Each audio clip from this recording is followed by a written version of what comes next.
So I'm not sure what I was doing this morning. I think I was putting my makeup on or gluing my eyelashes on or something. I'm not sure. But I heard my muck screaming, a very painful scream.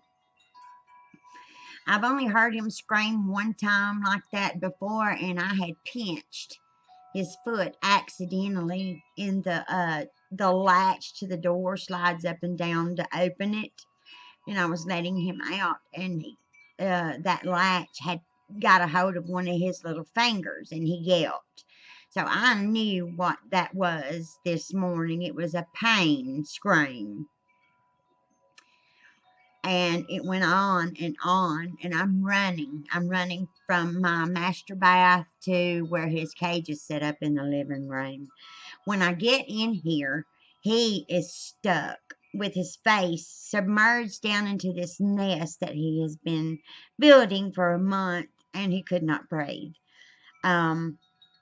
Because his screams kept getting louder and louder and louder. He was running out of air. So I grabbed the tube that goes from one cage to the other and snatched it where his butt was at off, completely off, trying to get to him. And I couldn't get him. I couldn't get to where his head was underneath that nest. And so I opened the door and I shove a little bit on that nest. And I've got a hold of his back end at the same time, and he gets to break free. He jumps immediately onto the bottom of my nightgown, and I'm scrawling by this time, and I grab my nightgown and I kind of just swing him back through the door that I had opened to help rescue him, and he jumped down inside of his house where his nest is at, and he's just lollygagging back and forth like he was drunk from the lack of air. And he's got his right hand and leg up like this right here, close to his body. I thought, oh my God, he has broken his leg. Oh, that's all I could think. But I was worried about him having brain damage because, I mean, he didn't have any air for like a minute till I could get him free from that mess. And so I'm crying, and I called Linda. I sent her a text message first, I believe, I think. She calls me or I call her. I don't remember. I don't remember. And I tell her what had happened, and told her I thought Monk had broke his leg. And she was like, well, you need to get him to a vet. And I was like, yes, I know. I can't let one of my pets suffer. Um, I just will. There's no circumstance that can happen that I will not take my animals to the vet when they are harmed, hurt, or need to go. So I had a dilemma on my hands, though. Monk's got 3 houses with 2 tubes in between them. I only had one diskette to slide down into that hole to shut down the cages so he can't run through those tubes. I needed 2 for the 2 holes that would be exposed when I pull him away from the other houses so I could lock him down into one cage to be able to get him into the car. I don't have one. So I quickly speed over to the pet store. I look at the little carry-alls. They're like $25, and you have to get it your animal in there by picking it up and putting it through a wire door. And Monk's got where he'll bite me since he started nesting. So I come back home and I start distracting him. He's still got that foot up to his body, his front hand. Up close to his body, and he doesn't prefer to use it. He's not been using it since he got hung. And I get him quarantined into one cage.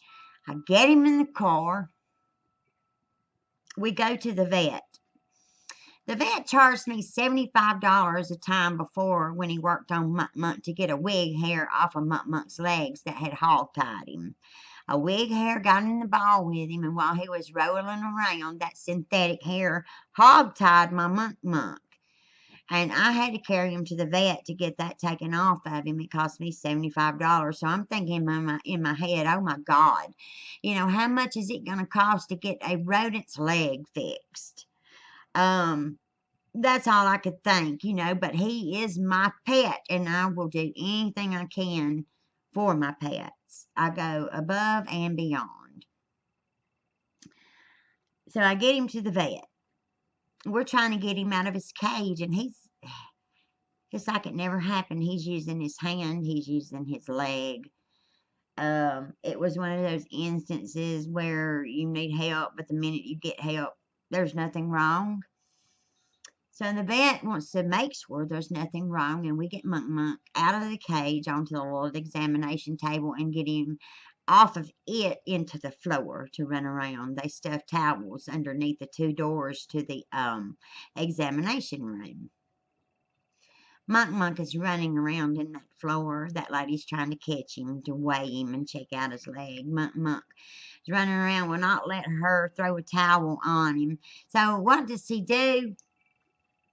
He runs in between my 2 feet.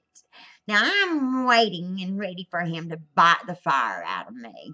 But he didn't do that. He hid under my skirt from that lady vet. I can't believe it. He would come out from under there and run under the shelf when she'd get close to me. Then he'd run back in between my feet and hide under my skirt.